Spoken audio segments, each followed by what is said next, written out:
They say the university walls have ears. They hear secrets whispered in the lecture halls, and they see shadows move in the empty dormitories. But the darkest secret of all was about Amara, the pastor's daughter. I saw it happen. I watched her fall. Innocence is like glass, easy to break. And in our busy campus, people wanted things. Amara wanted things too, and she paid a terrible price. The big gates of Federal University, Owerri, were always crowded.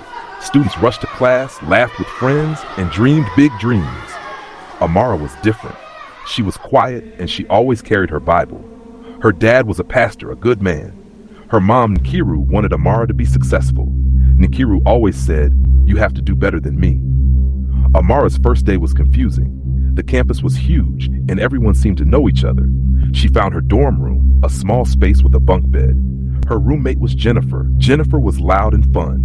She wore bright clothes and had lots of friends. "Hi, I'm Jennifer," she said, smiling. "You must be Amara. Welcome." Amara smiled back, feeling a little shy. "Hi, nice to meet you." Jennifer started talking about parties and cool places to go. Amara had never been to a party. She had always gone to church on Saturdays. But Jennifer made it sound exciting. That night, Jennifer took Amara to a small party in another dorm. There were loud music and lots of people. Amara felt nervous, but also a little excited. She saw students drinking and laughing. She had never seen anything like it. Then she met Chidi. He was handsome and had a smooth voice. He talked to Amara like she was special. He told her she was beautiful. He offered her a drink, and she took a small sip. It tasted sweet and strange. "You're different," Chidi said, looking at her. "I like that." Amara blushed. She felt like she was in a movie. She was starting to like this new world. Back in her dorm, Amara thought about the party. She felt a little guilty, but also excited. She wondered what her dad would say. She knew he wouldn't like it, but she also knew she wanted to go again. She wanted to be like Jennifer, to have fun, to be seen. The next day, she saw Jennifer talking to Professor Okafor. He was a teacher in her department. He smiled at Amara and said, "Welcome to the university, Miss Amara." His smile felt strange, like he knew something she didn't. Amara felt a chill. She didn't know why, but she felt like something was wrong. But she pushed the feeling away. She wanted to fit in. She wanted to be happy. And she thought, maybe, just maybe, she could have it all. The university buzzed with a rhythm Amara was still learning. Lecture halls echoed with professors' voices, but the real lessons were happening outside those walls.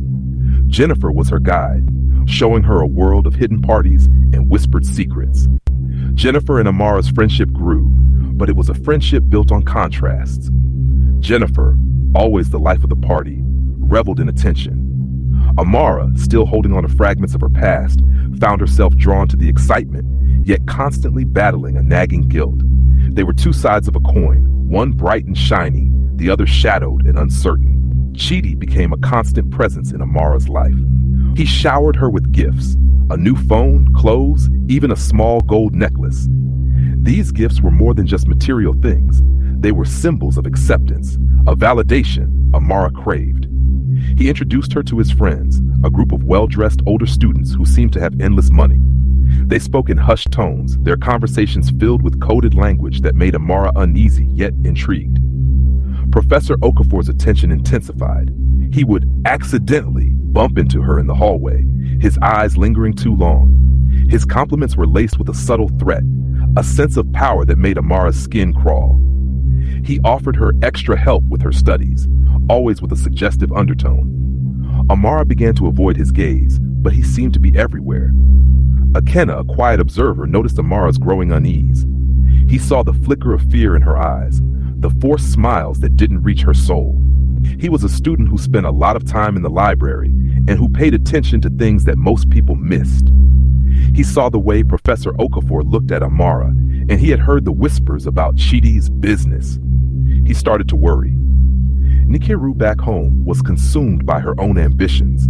She was involved in various women's groups, networking, and building her social standing. She called Amara regularly, but their conversations were superficial, focused on grades and future plans. Nkiru's ambition created a distance, a chasm that widened with each passing day.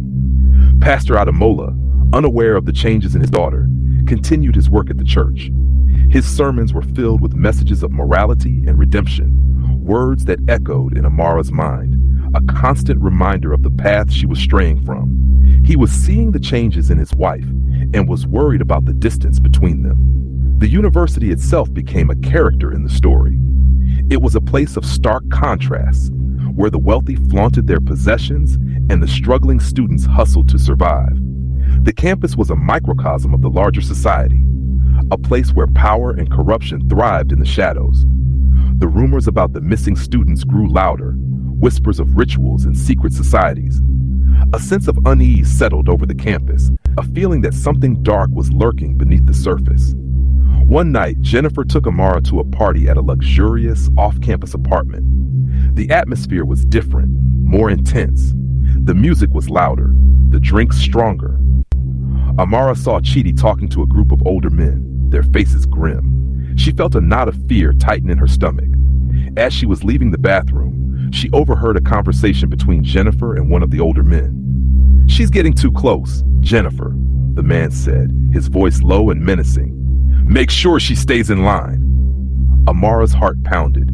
She realized she was in too deep, that the world she had entered was far more dangerous than she had imagined. Amara's world began to tilt. The conversation she overheard hung in the air, a chilling reminder of her vulnerability.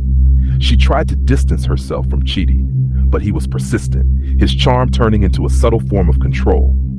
He would show up at her dorm, at her classes, his presence a constant pressure. Professor Okafor's advances became bolder. He cornered her in his office, his hand brushing against hers as he explained her grades. "You have so much potential, Amara," he purred, his eyes filled with a predatory gleam. "It would be a shame to waste it." Amara felt trapped, her words caught in her throat. She knew she had to find a way out, but the fear was a heavy weight, holding her down. He started to compile information about the missing students, spending hours in the library, searching through old newspapers and online forums. He discovered a pattern, a connection between disappearances and a series of unexplained financial transactions. He suspected a network, a web of corruption that reached into the highest levels of the university. He also started to pay closer attention to Chidi and his group. He noticed their late-night meetings, their hushed conversations, the expensive cars that came and went from their off-campus apartment. He began to suspect that Chidi's business was far more sinister than anyone imagined.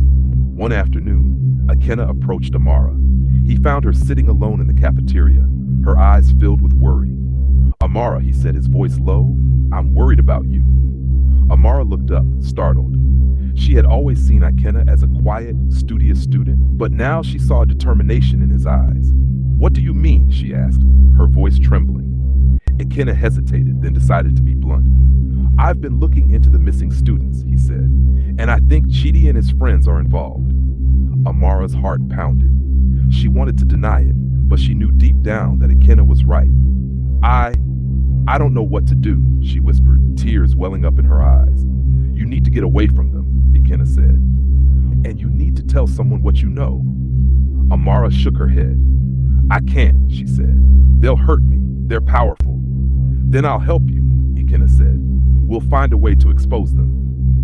Back at the church, Pastor Ademola noticed a growing distance between him and Kiru.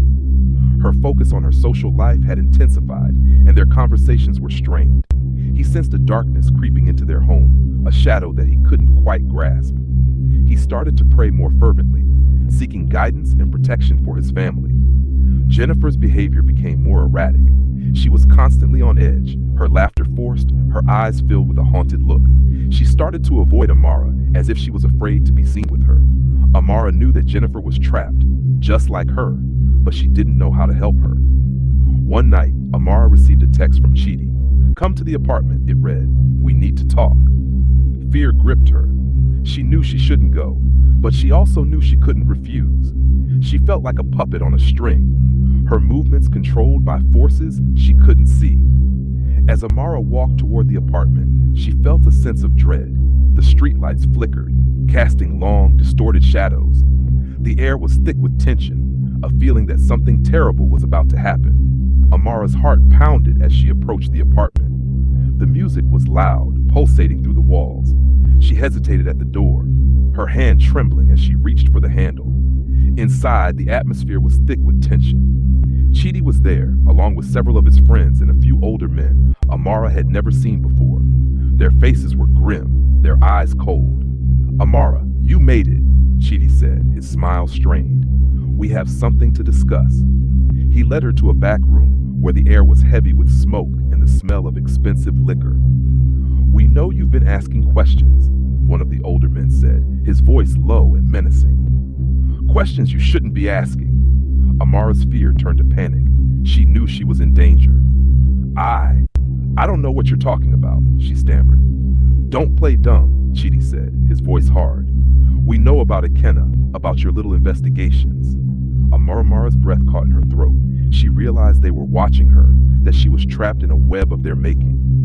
"We have ways of making people disappear," the older man said, his eyes boring into hers. "Ways of making them forget." Amara felt a wave of terror wash over her. She knew she had to escape, but she was surrounded, trapped like a fly in a spider's web. Meanwhile, Ikenna, worried about Amara, decided to follow her. He had seen her leave her dorm and suspected she was going to the apartment. He arrived just as the men were threatening Amara. He heard the raised voices and the sense of danger. He knew he had to act quickly. He pulled out his phone and dialed the police, but he knew they wouldn't arrive in time. He had to find another way to help Amara. Back at the church, Pastor Ademola felt a growing unease. He couldn't shake the feeling that something was terribly wrong.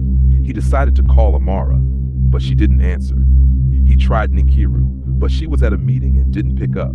His anxiety grew. Jennifer, tormented by guilt, decided to take a risk. She had seen the fear in Amara's eyes, and she couldn't bear the thought of what might happen to her. She slipped away from the main room and found a hidden passage that led to the back room where Amara was being held. She burst into the room, her voice trembling.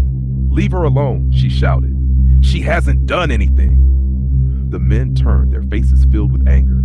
Chidi grabbed Jennifer, his grip tight. "You're making a mistake," he hissed. "No," Jennifer said, her voice stronger now. "You're the ones making the mistake. You're all monsters." A tense standoff ensued. Amara saw an opening and she attempted to run, but one of the older men grabbed her arm. Before anyone could react, the door burst open. Ikenna had found another entrance. "Let her go," Ikenna yelled. The room erupted in chaos. Chidi and his friends lunged at Ikenna, while the older men tried to restrain Amara and Jennifer. A fight broke out, a whirlwind of punches and shouts. During the fight, Professor Okafor arrived and, seeing the chaos, quickly tried to sneak away. Ikenna, noticing this, runs after him and a chase begins. The observer, who has been watching the events from the shadows, sees his moment. He had been waiting for the perfect opportunity to strike. He moves in unnoticed, his eyes fixed on one target. The fight in the apartment was a chaotic blur. Punches flew, furniture crashed, and shouts echoed through the room. Ikenna, though smaller, fought with a fierce determination, fueled by his desire to protect Amara. Jennifer, surprisingly, fought back too, fueled by guilt and a desperate need to redeem herself. Professor Okafor, attempting his escape, found himself pursued by Ikenna. The chase led them through the labyrinthine corridors of the apartment building, ending on the rooftop. Okafor, cornered, turned to face Ikenna, his face twisted with fear and anger. "You don't know who you're messing with," Okafor hissed. "I know you're involved in the disappearances," Ikenna retorted, his voice steady. "And I know you're preying on vulnerable students." Before Okafor could respond, a figure emerged from the shadows. The observer, his face concealed, stepped forward. He moved with a chilling efficiency, a silent predator. In a swift, brutal motion, he pushed Okafor off the rooftop. The professor plummeted, his scream cut short by the impact below. Back in the apartment, the fight was reaching its climax. The older men, realizing the situation was spiraling out of control, tried to flee, but they were met by the sound of sirens. The police, alerted by Ikenna, had arrived. Chidi, seeing his world crumble, grabbed Amara, using her as a shield. "If I go down, she goes down with me," he yelled, his eyes wide. Suddenly, a shot rang out. Chidi crumpled to the floor, a bullet wound in his shoulder. The police, having entered the apartment, had taken him down. The observer, having dealt with Okafor, slipped back into the shadows, unnoticed amidst the chaos. He had achieved his objective, but his work was far from over. Amara, shaken and terrified, was taken into custody by the police, along with Jennifer and the remaining members of Chidi's group. Ikenna, though bruised and battered, stayed by her side, offering her comfort and reassurance. At the police station, Amara told her story, revealing the extent of the network and the corruption that permeated the university. She spoke of the disappearances, the exploitation, and the fear that had gripped the campus. Jennifer corroborated her story, her voice filled with remorse. The investigation that followed sent shockwaves through the university and the city. Dr. Anya, the head of department, was implicated in the network, his connections to powerful figures exposed. The corrupt police officers who had been protecting the network were also arrested. Pastor Ademola, finally reaching Amara, was devastated by what he learned. He held his daughter close, his heart breaking for the pain she had endured. Nkiru, realizing the extent of her neglect, wept uncontrollably, her ambition replaced by guilt and regret. The university, once a symbol of hope, was now a scene of scandal and shame. The disappearances were finally explained, the victims' families given a semblance of closure. But the scars of the ordeal would remain, a reminder of the darkness that had lurked beneath the surface. Amara was expelled from the university. She was also pregnant. The police investigation revealed that Chidi was involved in many other crimes. Amara had a long journey of recovery ahead of her. She would have to rebuild her life, find a way to forgive herself, and face the challenges of raising a child in the aftermath of such trauma. Ikenna continued to investigate, determined to uncover the full extent of the observer's involvement and the remaining threads of the network. He knew that the darkness had not been completely eradicated, and he vowed to bring it to light. The observer, his vendetta partially fulfilled, remained in the shadows, a silent watcher. His motives were still shrouded in mystery, his next move unknown. The story was far from over, and the echoes of Amara's ordeal would continue to reverberate through the university and the city. The aftermath of the scandal left a gaping wound in the university and the surrounding community. The media frenzy was relentless, painting the institution as a breeding ground for corruption and vice. Students, once proud to wear the university's crest, now felt a sense of shame. Amara, expelled and pregnant, found herself ostracized. The whispers followed her like a shadow, the judgmental stares cutting deeper than any physical blow. She retreated to her family home, the place that once symbolized safety, now feeling like a prison. Pastor Ademola, despite his heartbreak, stood by her side, his faith unwavering. He offered her solace and support, reminding her that redemption was always possible. Nkiru, however, struggled to reconcile her ambition with the reality of her daughter's situation. The shame was a heavy burden, and she often retreated into her own world of guilt and regret. Ikenna became a beacon of hope for Amara. He visited her regularly, sharing updates on the ongoing investigation and offering friendship. He was determined to ensure that justice was served, not just for the victims of the network, but for Amara as well. He continued to follow leads, uncovering more details about the observer's involvement and the remaining members of the network. He discovered that Dr. Anya was not the head of the network, but a figurehead, and someone much more powerful was controlling everything. The police investigation revealed the true extent of Chidi's criminal activities. He was involved in drug trafficking, money laundering, and human trafficking. The network extended beyond the university, reaching into the highest levels of the city's elite. The observer's actions had exposed a deep-seated rot that had been festering for years. Jennifer, though facing legal consequences for her involvement, cooperated fully with the police. She provided crucial information about the network's operations and the identities of its key members. She expressed deep remorse for her actions and vowed to make amends. The university administration, facing mounting pressure, initiated a series of reforms. They implemented stricter background checks of faculty and staff and increased security measures on campus. They also launched a campaign to restore the university's reputation, emphasizing its commitment to ethical conduct and academic excellence. Amara's pregnancy progressed, a constant reminder of the trauma she had endured. She faced the challenges of single motherhood with a newfound strength, drawing on the support of her father and Ikenna. She attended prenatal appointments at a local clinic, facing the judgmental stares of other patients, but she held her head high, determined to build a better future for her child. One day, Ekena visited Amara with a breakthrough. He had discovered the identity of the true mastermind behind the network, a wealthy businessman named Chief Adebayo. Adebayo was a powerful figure in the city, with connections to politicians, law enforcement, and the university administration. He had been using the network to exploit vulnerable students and launder money for his criminal activities. Ekena and Amara knew they had to expose Adebayo, but they also knew they were up against a formidable opponent. They decided to work with an investigative journalist to bring the information to the public. They also contacted a lawyer to help them with the legal aspects of their case. The observer, still watching from the shadows, was aware of their efforts. He knew that Adebayo was a dangerous man, capable of ruthless actions. He decided to intervene to ensure that justice was served. The confrontation with Adebayo was a high-stakes game of cat and mouse. Amara, Ekena, and the journalist worked tirelessly to gather evidence, facing threats and intimidation along the way. The observer, using his skills and resources, provided them with crucial information, guiding them towards the truth. The story reached its climax when the journalist published an expose, revealing Adebayo's criminal activities and his connection to the university network.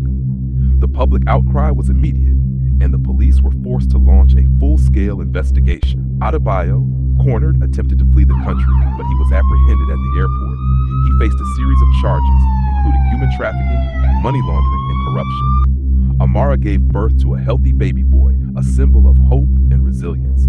She named him Oluwatobi, meaning God is great.